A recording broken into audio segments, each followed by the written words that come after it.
Hello guys! Samahan nyo nga po pala ako ngayon magpakain ng baboy namin.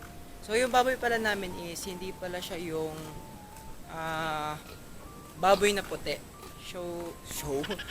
So ito po pala yung baboy na native, yung maitim.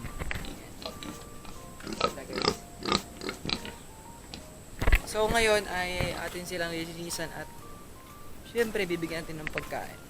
So tara, let's go. So kami pala guys is nagamit nga pala kami nitong dekuryente na patubig. So bubuksan muna natin bago natin sila paliguan.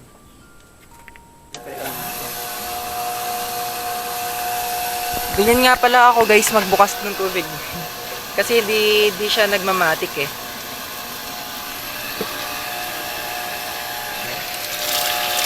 Tatakloban natin.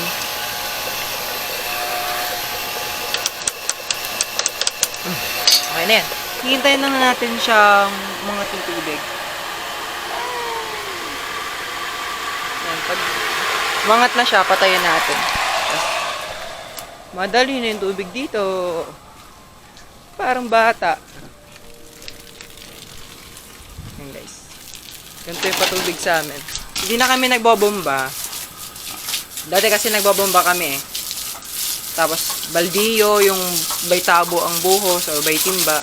Ngayon ay dihos na lang. Ay, ligo na sila. Guys, ang lalaki nila oh. Kami lang yung may alagang baboy na ganito. Kasi yung iba kasi dito sa amin, hindi na sila nag-aalaga gawa ng takot na sila gawa ng may ESF daw, kuno-kuno. Pero yung gantong mga baboy guys, hindi sila tinatablan ng ASF. Hala, may ganun pala. Kasi natira silang baboy eh. Hindi sila tinablan ng ASF. Tinatanggal ko lang guys yung kanilang mga ebak. Para pag kumain sila, okay na sila.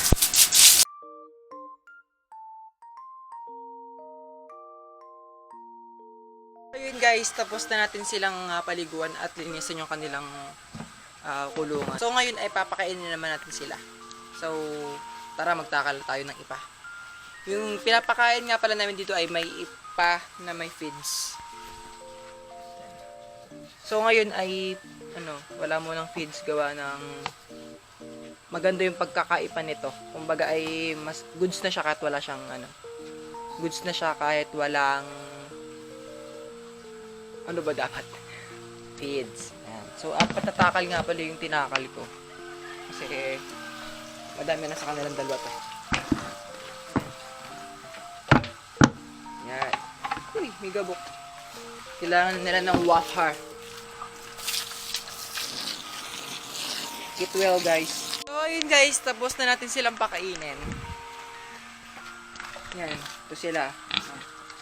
Kainin nyo yan. Pakabusog kayo. So dito guys, sa amin, marami kaming kulungan ng baboy.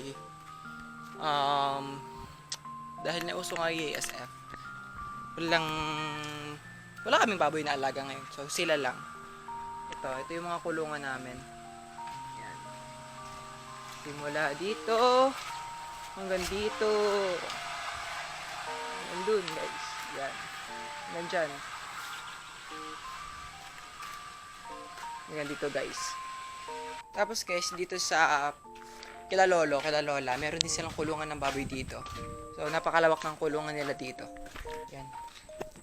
Wala dyan, malawak yan. Tapos ito, meron pa doon sa kabila. Tapos yun, ito, tsaka ito, tsaka ito. Yan. Nakakalungkot, no? Dati kapag gantong oras, ang mga baboy nagsisigawan eh. Nahingi na ng pakain. Tapos ngayon, tahimik. So, pahinga na din. So ngayon, tigil muna gawa ng yun nga, baka magkaroon ulit ng iisip, malulugi ulit kami. So ayun guys, hanggang dito na lang muna. Paalam.